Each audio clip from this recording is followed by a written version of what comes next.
A top story this hour, the U.S. has carried out strikes in southern Iran in what a spokesperson for the U.S. military said were acts of self-defense. In a statement, Tim Hawkins of the U.S. Central Command said that the strikes hit missile sites as well as boats trying to lay mines without giving any further details of the attacks. The strikes threaten an already fragile ceasefire that began on 8th of April as the U.S. and Iran struggle to reach an accord to end a war. That is, it has rattled the global economy with a severe disruption of energy flows, with semi-official Iranian media reporting that explosions were also heard in Bandar Abbas city near the Strait of Hormuz. Iran's news agency said that the situation in the city was under control and that there is no cause of concern at present. U.S. Secretary of State Marco Rubio has responded to the strikes on a 4-day visit to India. Rubio said that the Strait of Hormuz must remain open and even asserted that the U.S. would ensure its reopening one way or the other.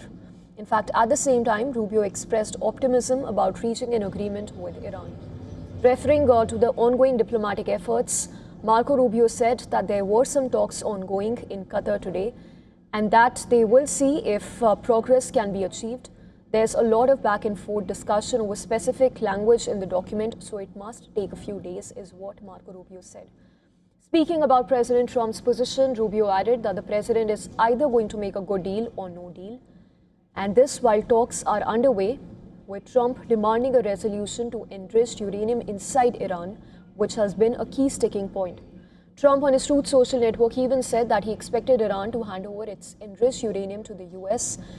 to be destroyed or have it destroyed in Iran with an international witness.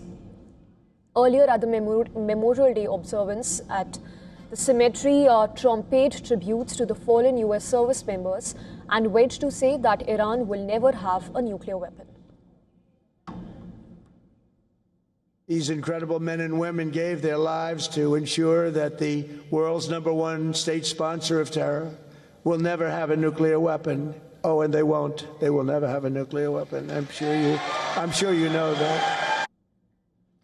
And to discuss the latest on the West Asia conflict and specifically regarding the fresh U.S. strikes in Iran and ongoing West Asia conflict, we earlier spoke with Dr. Avner Cohen from California. He's a professor of non-proliferation and terrorism studies at Middlebury Institute. Here's an excerpt of what he had to say earlier.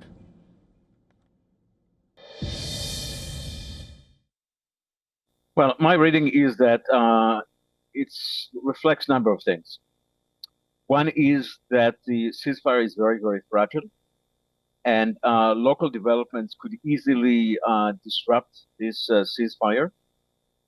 I believe that Central Command has its own authority to intervene, possibly even without full request for permission from the White House, from the U.S. itself, in certain cases. And when they see certain kind of activities, they call it self-defense, U.S. self-defense, they can take action.